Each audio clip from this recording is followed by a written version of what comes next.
Algunas estrellas infantiles simplemente nacen para estar el centro de atención. Y el caso de Johnny Whittaker, todo comenzó incluso antes de que pudiera deletrear Hollywood. Nacido el 13 de diciembre de 1959, Van Nuys, California, fue el quinto hijo de una familia de 8. Así que, naturalmente, llamar la atención casa probablemente requería un megáfono o convertirse en una estrella de televisión.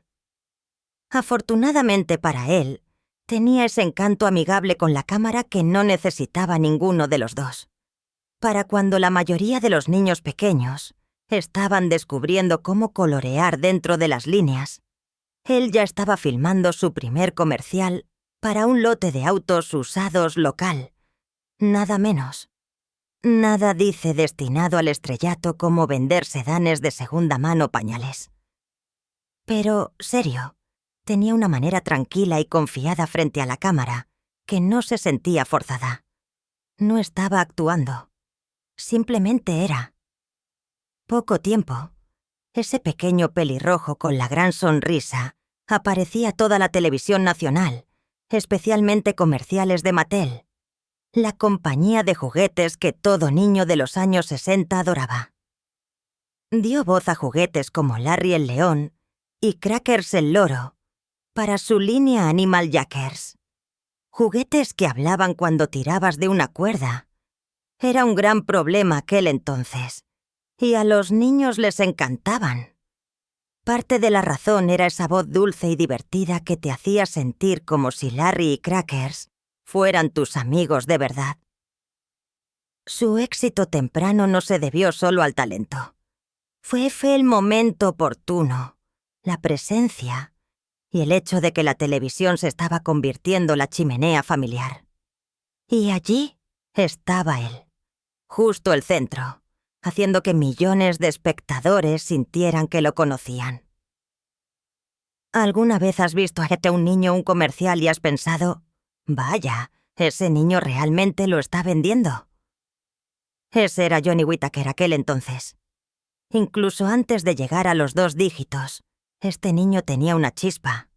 Su energía, esos ojos grandes, esa voz alegre eran simplemente perfectos y podían convencer a cualquiera de que un animal de peluche parlante era lo más importante del mundo. Y eso es exactamente lo que pasó. Johnny se convirtió el rostro de la línea de juguetes, Animal Jackers. Y no solo porque se veía lindo cámara. La forma que se entregabas a esos anuncios, sonriendo, gritando, actuando como si este fuera el mejor día de su vida, hizo que los niños se enamoraran de los juguetes y de él. ¿Sabes con qué luchan la mayoría de los actores infantiles? Salir de los comerciales para actuar de verdad. Pero no Johnny. 1965 consiguió un papel General Hospital, interpretando al joven Scotty Baldwin. Esto no era solo un trabajo extra de fondo. Scotty llegaría a ser uno de los personajes con más tiempo el programa. No está mal para un niño que comenzó convenciendo a los niños pequeños de comprar animales de peluche, ¿verdad?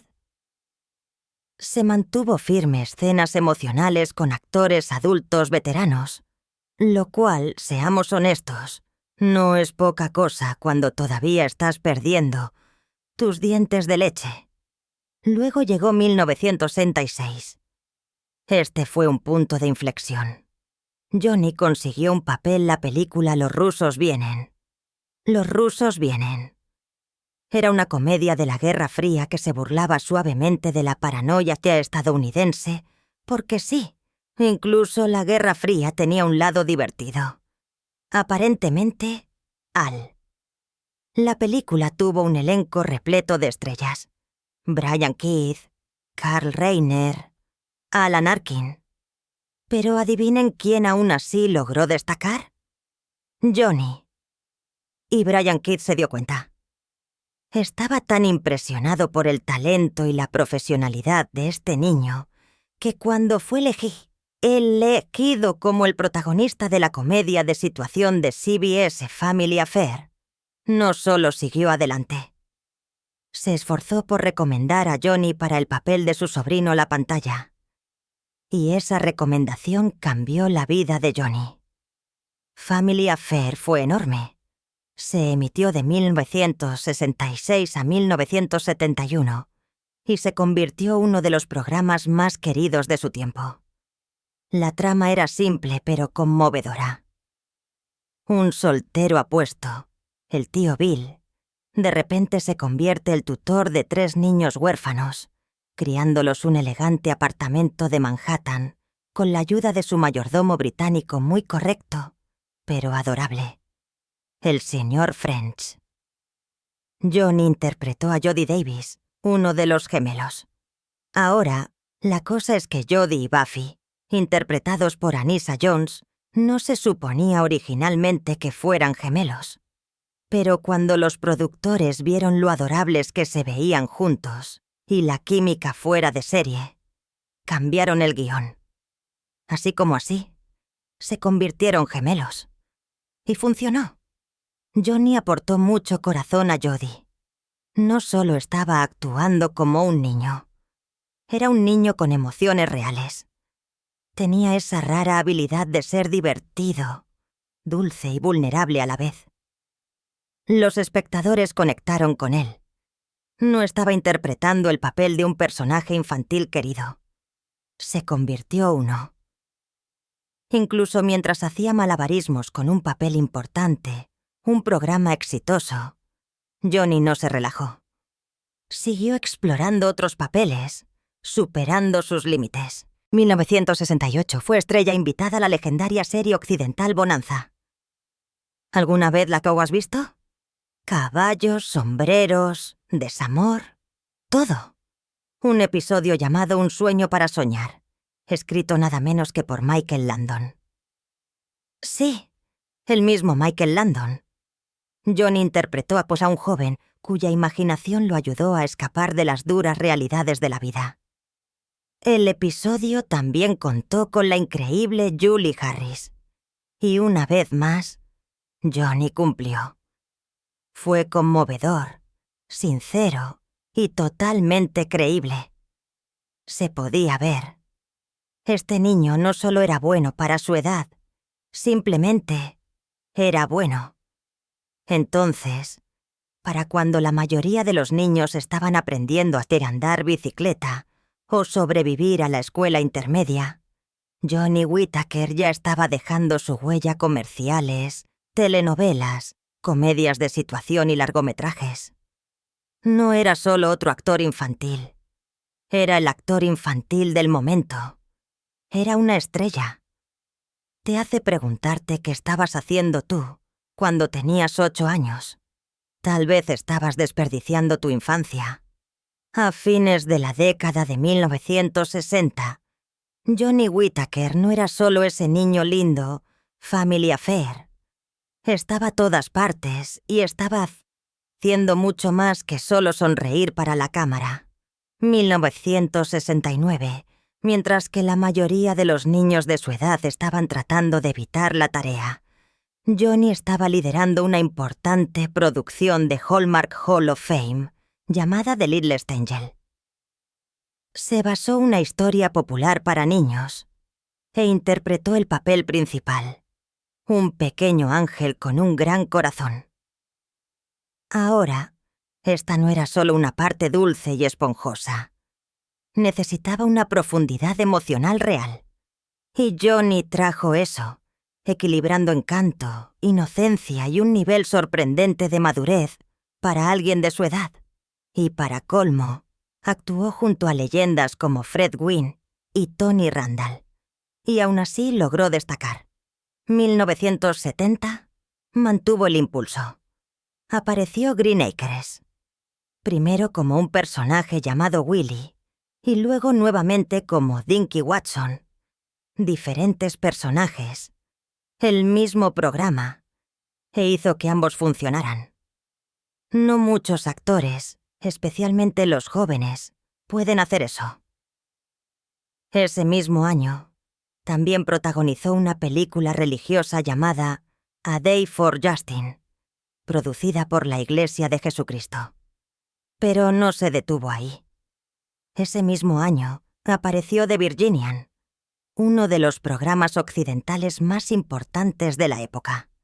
Así como así, cambió de Angel Wings a Cowboy Boots sin perder el ritmo. Luego vino Bewitched. Ya sabes, la comedia mágica que tenía a todos deseando poder solucionar sus problemas. Johnny fue estrella invitada a un episodio llamado Samantha's and the Beanstalk, interpretando una versión moderna de Jack del cuento de hadas clásico. Hizo que el personaje se sintiera divertido y fresco, agregando su propio encanto al papel de los santos de los últimos días. Fue un papel más tranquilo y reflexivo, y reflejó la conexión personal de Johnny con su educación religiosa. Estaba claro que no solo lo estaban lanzando a los roles, estaba eligiendo partes que significaban algo para él. Cuando terminó Family Affair, muchas estrellas infantiles podrían haber desaparecido, pero Johnny no fue uno de ellos. 1971 tuvo una actuación destacada, un episodio de 2 partes de Gunsmoke, uno de esos programas donde todos tenían que traer su juego A y él lo hizo. Luego, 1973 hizo un movimiento que lo convertiría en un favorito de los sábados por la mañana. Consiguió el papel principal Sigmund and the Sea Monsters, un programa extravagante y caprichoso de Sid y Marty Krofft. Interpretó a Johnny, un niño de buen corazón que encuentra y se hace amigo de una criatura marina incomprendida llamada Sigmund. Era peculiar, divertido y, honestamente, un poco mágico, y a los niños les encantaba. Una gran parte de ese amor vino del propio Johnny. Tenía esa energía de hermano mayor accesible que te hacía querer ir de aventuras con él. Aproximadamente al mismo tiempo, también ingresó al mundo de las películas de Disney, y no pequeños papeles tampoco. Solo 1972 protagonizó Snowball Express, una comedia slapstick sobre una familia que hereda un hotel ruinas. The Biscuit Eater, una historia conmovedora sobre un niño y su perro. Y Napoleon and Samantha, donde actuó junto a una niña llamada Jodie Foster. Sí, esa Jodie Foster, su primera película. Estos roles mostraron cuánta variedad tenía. Podía ser divertido, sincero, valiente, a veces todo una sola escena. Mirando hacia atrás, es un poco salvaje cuánto logró antes de que la mayoría de los niños siquiera llegaran a la escuela secundaria. Mientras que otras estrellas infantiles estaban atrapadas interpretando el mismo tipo de papeles, Johnny Whittaker estaba aquí demostrando que podía hacerlo todo. Antes de siquiera considerar alejarse de la actuación, Johnny Whittaker nos brindó una de las actuaciones más inolvidables de su carrera. Interpretó a Tom Sawyer, la versión musical de la historia clásica de Mark Twain, y lo clavó. No solo estaba actuando, era Tom.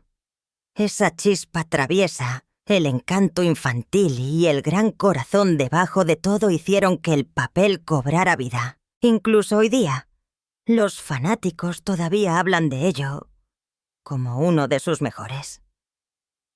Pero la fama no es algo a lo que Johnny se aferró para siempre. A medida que creció, se alejó lentamente del centro de atención. No desapareció. Simplemente comenzó a explorar otras partes de sí mismo.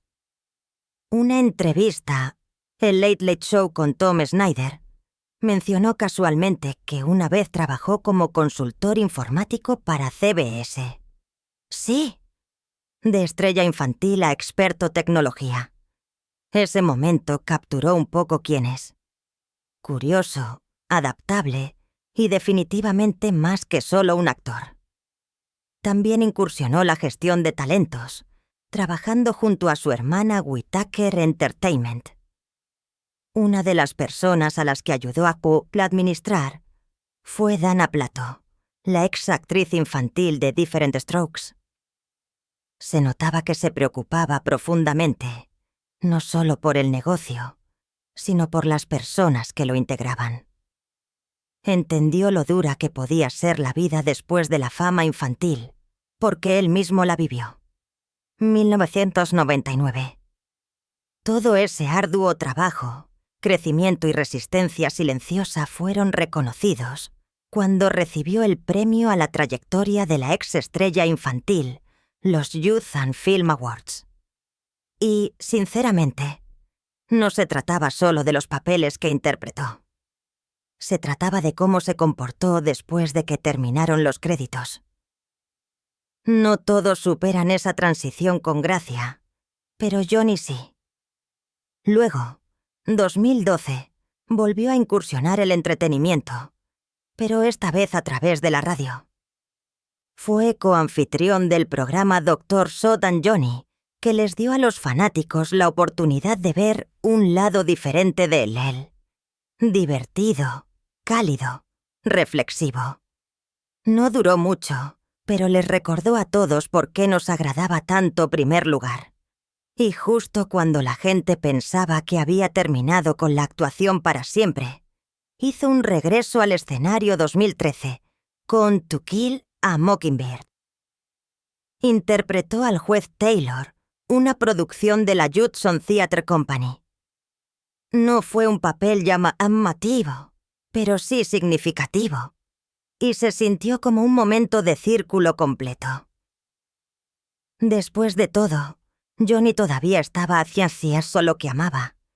Silencio, apasionadamente, sus propios términos.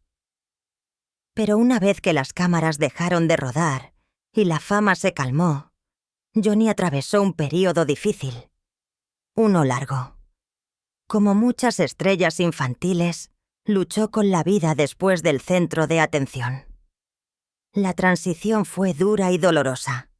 Los papeles dejaron de llegar.